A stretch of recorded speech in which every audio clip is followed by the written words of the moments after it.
Yang namanya kesombongan itu adalah akar dari dosa. Manusia seringkali jatuh dalam dosa dan kesalahan karena sikap sombongnya ini. Salam damai sejahtera saudara-saudaraku yang terkasih, pencinta firman Tuhan. Berjumpa kembali dengan Bible Learning with Father Joseph. Saudara-saudaraku yang terkasih, apa kabar Anda? Terima kasih Anda sudah mulai rajin membaca-baca firman Tuhan, merenungkannya, dan juga mendalami relasi Anda dengan pribadi yang luar biasa yang bernama Tuhan Yesus, Tuhan dan Juru Selamat kita. Saudara-saudaraku yang terkasih, apakah Anda tahu? Saya yakin Anda sudah tahu bahwa pengakuan Petrus bahwa Tuhan Yesus adalah Mesias itu adalah titik puncak atau esensi dari Injil Markus. Saya pernah mengatakan Injil Markus terdiri dari 16 bab. Persis di tengah-tengahnya adalah kisah pengakuan Petrus tentang identitas Yesus. Bayangkan saudara-saudara, di antara murid-murid lainnya hanya Petrus yang mampu membongkar, mengenali siapa identitas Yesus yang sesungguhnya. Engkau adalah Mesias. Pasti itu sebuah prestasi. Pasti Petrus itu senang luar biasa karena dia akan merasa mampu mengenal Yesus secara luar biasa. Tetapi saudara-saudaraku yang terkasih, yang namanya orang beriman Kristiani, yang namanya para pengikut Kristus, sedalam-dalamnya dia menempel pada Tuhan Yesus, seluas-luasnya dia mengenal siapa pribadi yang luar biasa ini. Orang Kristiani tidak pernah boleh sombong. Karena apa saudaraku? Yang namanya kesombongan itu adalah akar dari dosa. Manusia seringkali jatuh dalam dosa dan kesalahan karena sikap sombongnya ini. Merasa sudah paling benar, merasa sudah paling suci, merasa sudah paling hebat, maka dia berhenti belajar, berhenti berproses, berhenti mencari. Padahal saudara-saudara, dalam Injil Markus dengan kisah kesembuhan orang buta yang disembuhkan 2 kali sama Yesus, saya pernah mengatakan dalam hidup beriman, dalam relasi kita dengan Tuhan Yesus, itu terbuka dengan yang namanya proses. Proses belajar, proses mengenal yang tidak pernah boleh berhenti. Dalami terus, dalami terus, dalami terus. Sehingga kita boleh masuk dalam gelombang rahmat-Nya. Lebih besar lagi, lebih besar lagi, dan lebih besar lagi. Nah, saudara-saudaraku yang terkasih, silakan Anda membuka Markus bab 8 ayat 27 sampai 30 yang kebetulan menjadi bacaan Injil pada hari Kamis hari ini, tanggal 16 Februari tahun 2023. Luar biasa ini kisah ini. Menurut saya sebagai pengajar, jadi nanti sejam lagi saya akan mengajar kelas Injil Sinoptik. Jadi Injil Sinoptik apa Romo? Matius, Markus, Lukas. Romo, kok Yohanes tidak disebut sebagai bagian dari Injil Sinoptik? Karena Injil Sinoptik adalah ketiga Injil yang menceritakan hidup, karya, sengsara, wafat, dan kebangkitan Yesus dalam bingkai yang sama. Mereka saling berbagi sumber. Sumbernya dari mana? Yaitu kisah-kisah tentang Yesus Kristus yang hidup di tengah-tengah umat. Yang berasal dari mana? Berasal dari para rasul. Nah, saudara-saudaraku yang terkasih, mari kita buka Markus bab 8 ayat 27 sampai 30. Di ayat 27 dikatakan begini. Kemudian Yesus beserta murid-muridnya berangkat ke kampung-kampung di sekitar Kaisarea Filipi. Saudara-saudara, ada satu lagi trik yang mau saya bongkar, yang saya mau bagikan kepada Anda. Hati-hati dengan nama-nama tempat kalau itu disebut dalam Injil Markus. Mengapa? Disebut Kaisarea Filipi, bukan sekedar seperti Jogja, bukan sekedar Bandung, Surabaya, Jakarta, New York, ataupun Sydney. Tidak, tetapi Kaisarea Filipi. Kalau Anda buka-buka peta dalam kitab suci Anda di bagian belakang, coba cari Kaisarea Filipi. Di mana sih Kaisarea Filipi itu berada? Coba saya tunjukkan ya, ini di mana Kaisarea Filipi. Kalau di sini ini Galilea, di sini tempat Tuhan Yesus memanggil para muridnya. Tuhan Yesus banyak berkarya di sini juga Kapernaum. Tetapi kisah pengakuan Petrus itu terletak di bagian sini. Ini Kaisarea Filipi di sini. Disitulah Herodes membangun rumah-rumah peristirahatan untuk kaisar-kaisar Romawi yang menjajah bangsa Israel ini. Saudara-saudara, kemunculan Kaisarea Filipi dalam kisah ini menunjukkan simbol siapa penguasa sesungguhnya. Apakah penguasa dari umat Allah, umat Israel ini adalah penguasa Romawi, Kaisar Romawi yang dengan semena-mena memerintah dan menjajah mereka, yang bisa sewaktu-waktu menghancurkan mereka dalam sekejap? Ternyata Tuhan Yesus menggiring para muridnya pergi ke daerah ini untuk menunjukkan siapa penguasa sesungguhnya dari hidup manusia, dari umat Allah ini, dari umat pilihan ini, dari hidup kita juga. Siapa yang berkuasa? Bukan cuma siapa yang berkuasa, siapa yang seharusnya berkuasa. Saudara-saudara, seringkali dalam kesibukan kita, dalam hiruk pikuk dunia, kita kira penguasa di dunia ini adalah mereka yang paling kaya, mereka yang paling besar pengaruhnya, mereka yang punya materi menempel di mana-mana. Tetapi pada kisah jantungnya Injil Markus mau dibongkar, Yesuslah penguasa sejati, bukan yang lain.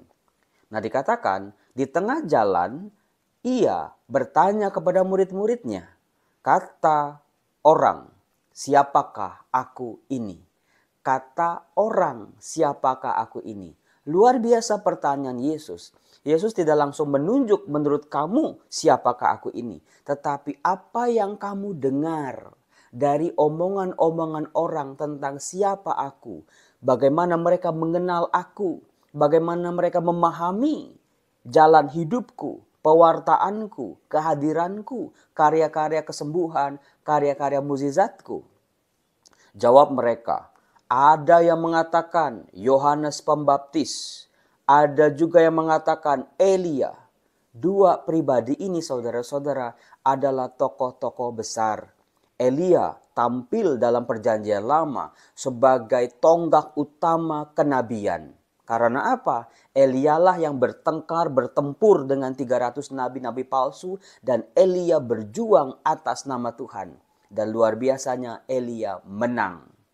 Nabi-nabi palsu terhalau, 300 jumlahnya, bayangin saudara-saudara. Sementara Yohanes Pembaptis adalah pribadi yang memang sudah diramalkan, dinubuatkan sejak perjanjian lama. Ada seorang yang akan berseru-seru di padang gurun, siapkanlah jalan bagi Tuhan.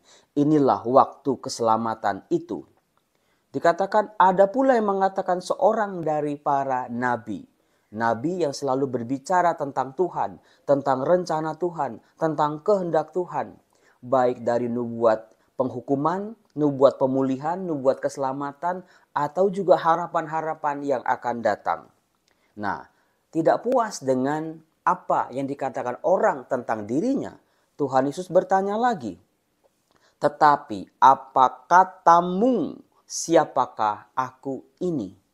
Digambarkan dalam Injil Markus, tidak ada para murid yang berani menjawab selain Petrus.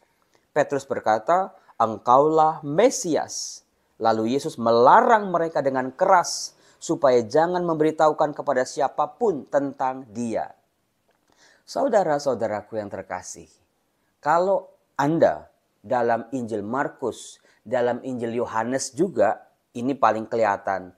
Kalau Anda menemukan figur Petrus, Anda membaca Petrus muncul berkali-kali, Petrus muncul di mana-mana. Dalam kebersamaannya dengan Yesus, ada dialog antara Petrus dengan Yesus. Dan peristiwa hidup Petrus yang paling Anda ingat adalah ketika dia menyangkal gurunya. Saudara-saudara, Petrus adalah cerminan dari gereja. Karena Petrus adalah pemimpin gereja, pemimpin para rasul. Maka kemunculan figur Petrus, kisah-kisahnya dalam Injil Markus dan Injil Yohanes sebetulnya mencerminkan tentang gereja. Hanya gereja yang mampu melihat pribadi Yesus dengan benar, mengenali identitas Yesus dengan benar, yaitu Yesus sebagai Mesias, bukan sebagai yang lain. Mesias yang sudah dijanjikan oleh Allah sejak dahulu kala dalam perjanjian lama. Sang penebus, juru damai kita dengan Allah, juru damai kita juga dengan sesama, penolong kita yang ajaib, pembebas kita dari belenggu-belenggu dosa. Saudara-saudara, gereja. Tetapi saudara-saudara, ada yang menarik. Begitu Petrus mampu mengenali Yesus sebagai Mesias, yang juga menyimbolkan gereja mengakui Yesus Kristus sebagai Mesias, kisah dilanjutkan dengan sesuatu yang berbeda. Di ayat 31, kemudian mulailah Yesus mengajarkan kepada mereka bahwa anak manusia harus menanggung banyak penderitaan dan ditolak oleh tua-tua, imam-imam kepala dan ahli-ahli Taurat, lalu dibunuh dan bangkit sesudah 3 hari. Hal itu dikatakannya dengan terus terang. Langsung kisah dilanjutkan. Tetapi Petrus menarik Yesus ke samping dan menegur dia. Hanya Petruslah yang berani-beraninya menegur Yesus pada waktu itu. Petrus sedang salah jalan. Dikatakan, maka berpalinglah Yesus dan memandang murid-muridnya. Ia memarahi Petrus. Katanya, enyahlah iblis. Saudara-saudara, itu teguran yang sangat berat sekali. Hanya Petrus dalam kitab suci yang dimarahi, yang marahin dia juga adalah Tuhan Yesus sendiri dengan sebutan enyahlah iblis. Sebab engkau bukan memikirkan apa yang dipikirkan Allah, melainkan apa yang dipikirkan oleh manusia. Saudara-saudara, dari sini kita langsung bisa berkaca. Kalau figur Petrus adalah simbol dari gereja, berarti prestasi Petrus adalah prestasi gereja karena bisa melihat identitas sejati dari Yesus, mewartakan Yesus adalah Mesias. Tetapi saudara-saudara, tadi kita lihat ternyata Petrus juga kesandung. Petrus jatuh. Berarti saudara-saudara, kejatuhan Petrus kali ini juga bisa mencerminkan kejatuhan gereja. Kegagalan gereja dalam memaknai, mengenali siapa Yesus Kristus yang adalah Mesias. Jadi saudara-saudara, itulah lika-liku gereja. Jatuh bangun gereja. Sepanjang sejarah yang sudah dinubuatkan oleh Injil Markus. Romo, kok gereja bisa lemah? Kok gereja bisa gagal? Kok gereja bisa jatuh dalam perjalanan perziarahannya? Karena saudaraku, siapakah gereja itu? Gereja itu adalah kita, saya, Anda, mereka. Orang-orang yang percaya pada Yesus Kristus sebagai Mesias. Berarti kita manusia yang gudangnya kesalahan, yang selalu mudah sekali jatuh, lemah dengan kelemahan manusiawi kita.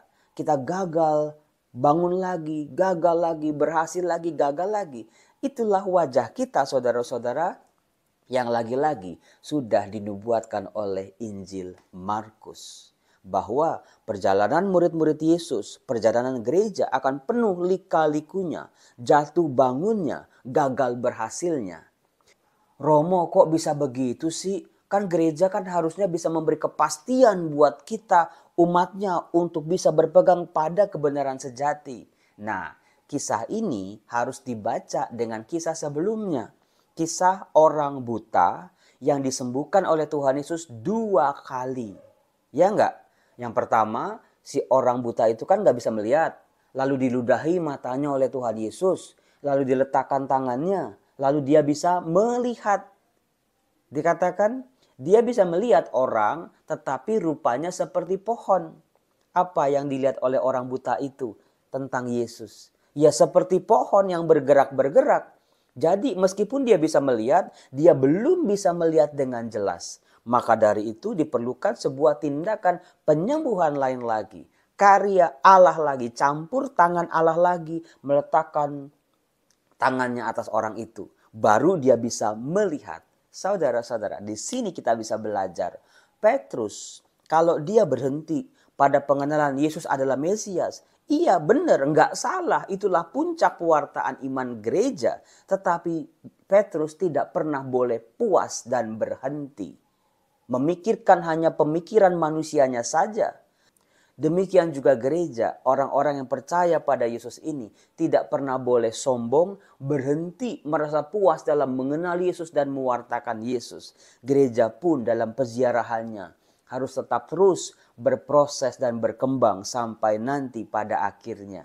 Demikian pun juga dengan kita, saudara-saudara. Jangan pernah berhenti belajar.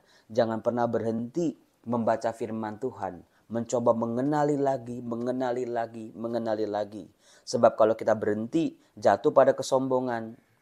Seperti Petrus ditegur oleh Tuhan Yesus. Enyahlah iblis, sebab engkau memikirkan apa yang dipikirkan oleh manusia, bukan yang dipikirkan oleh Allah.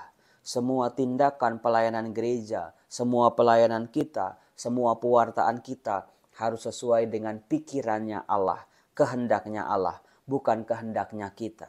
Maka kalau orang-orang bilang kita hebat, Tuhanlah yang hebat. Kalau orang memuji-muji kita, Tuhanlah yang pantas dipuji. Kembalikan. Saya Romo Yosef ini selalu belajar seperti itu.